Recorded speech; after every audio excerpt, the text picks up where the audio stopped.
Bismillahirrahmanirrahim. وَلْتَكُنْ مِنْكُمْ أُمَّةٌ يَدْعُونَ إِلَى الْخَيْرِ وَيَأْمُرُونَ بِالْمَعْرُوفِ وَيَنْهَوْنَ عَنِ الْمُنْكَرِ. Assalamualaikum warahmatullahi wabarakatuh. Alhamdulillah wassalatu wassalamu ala rasulillah mabad. Allah berfirman, wajahidu bi amwalikum wa anfusikum. Berjuanglah kalian, berjihadlah kalian melalui hartamu dan dirimu. Hampir semua ayat-ayat berjuangan dan pengorbanan itu dimulai dengan bi amwalikum, harta kalian, harta kalian. Saya mengajak secara praktis dan kami sudah buktikan. Rp1.000 itu bisa luar biasa dahsyat. Bisa beli mobil, bisa buat kuburan, ya, bisa membangun masjid. Uang 1.000. Mari kita satukan uang 1.000 kita. Nanti kami jemput. Di rekening ini insya Allah bisa kita buat. Di rekening ini insya Allah kita buat sebuah kekuatan umat dengan Rp1.000. Rp1.000 dahsyat.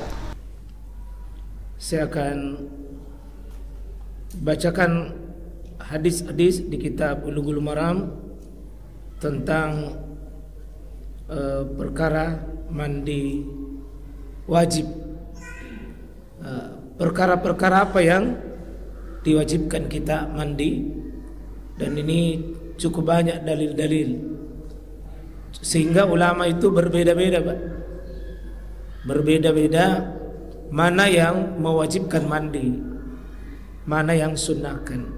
Saya bacakan satu hadis, ya. Wa an Aisyah radhiyallahu anha qalat, ini hadis dari Aisyah radhiyallahu anha. Ya. Karena Nabi sallallahu alaihi wasallam yaktasilu min arba'. Wa Nabi sallallahu alaihi wasallam biasanya mandi karena 4 hal. Ini informasi dari Aisyah, Pak.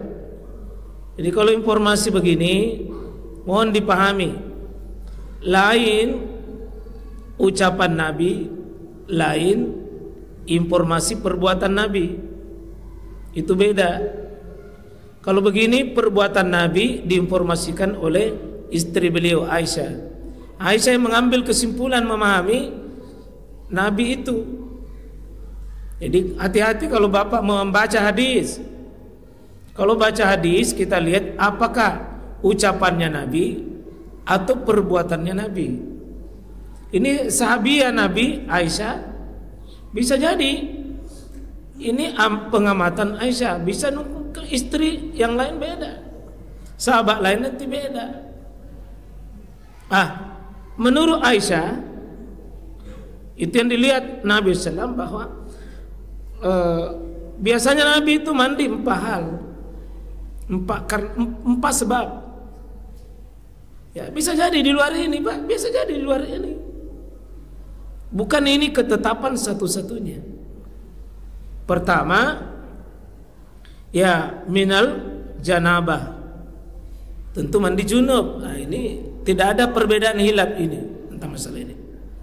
Orang junub ya jelas, ya junub itu sudah ijma dan sudah sepakat, tidak ada lagi pengecualian itu. Ya, tidak ada perbedaan tentang wajibnya mandi janabah ini. Yang keempat, wa yaumal jum'ah. Ini hadis ini kalau kita baca ini hadis, Jumat itu wajib mandi. Hadis ini wa yaumal jum'ah. Beda mandi Jumat, Pak, beda mandi hari Jumat, beda itu. Di sini wa yaumal Jumat bicara tentang waktu Jumat. Waktu Jumat itu bisa maghrib. Ini kalau ada mandi sekarang ini, Pak, tetap mandi Jumat itu, karena sudah masuk sekarang yaumal Jumat. Sekarang sudah yaumal Jumat. Maka tidak tepat sekarang kalau kita bilang Kamis malam, Pak. Bukan lagi Kamis malam. Kalau Kamis malam kita pakai Masehi, karena Kamisnya ini sekarang sudah hilang. Sejak matahari tenggelam tadi tidak ada Kamis. Sekarang sudah bicara Jumat sekarang. dia malam Jumat, maka dia sudah masuk Jumat. Jadi kalau siapa yang mandi sekarang ini, pulang kantor mandi, itu sudah masuk yaumah Jumat. Kecuali kalau tidak ada yaum, ya misalnya yaktasilul Jumat, mandi Jumat. Kalau mandi Jumat tidak ada kata yaum, itu artinya mandi sebelum pergi salat Jumat. Jadi ada dua kata, mandi Jumat atau mandi hari Jumat. Kalau ada mandi besok subuh, itu mandi yaumal Jumat. Subuh dia mandi, sudah. Paling bagus suami istri sebentar ibu ibadah, sebentar subuh mandi, 2 sekalian ibadah. Ya. Mandi junub, janabah sekaligus mandi Jumat.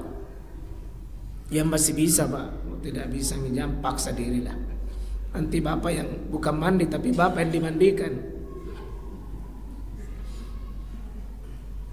Jangan dipaksa Pak Taufik ya, jangan dipaksa. Pak Taufik jangan dipaksa ya. Tapi kalau bisa jangan dihindari ya. Jadi mandi Jumat beda dengan mandi yaumal Jumat. Kalau yaumal itu Pak waktunya. Kalau tidak ada kata yauma, itu untuk salatnya. Untuk salatnya itu. Dan rata-rata hadis Pak, itu orang Arab kesulitan air dan susah air. Karena itu orang Arab itu mandinya itu mandi Jumat, yaumal Jumat, karena sekali sepekan dia mandi. Sekali sepekan dia mandi, yang disebut dengan yaumal Jumat. Nah, kalau bapak baca ini ulama nanti, apa keputusan mandi Jumat itu ada 2. Ada wajibkan, ada sunnahkan. Kalau misalnya seperti kami banyak menggeluti di Tarji Muhammadiyah, itu mandi untuk salat Jumat itu Pak wajib. Itu dimasukkan dalam kategori wajib mandi baru pergi salat Jumat.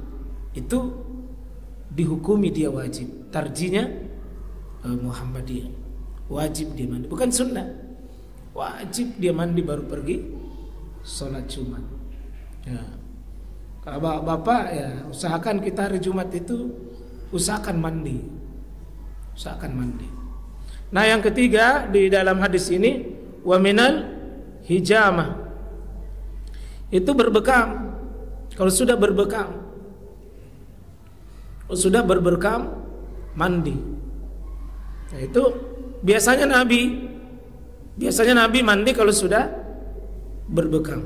Yang keempat, wa minal ghuslil mayit, yaitu sesudah memandikan mayit. Nah, ini kalau kita lihat ada pembahasan khusus nanti bagaimana hukum memandikan mayit. Kalau kita sudah memandikan mayit, apa hukumnya? Ya, jumhur ulama menghukumi itu mandi sesudah memandikan mayit itu adalah hukumnya sunnah.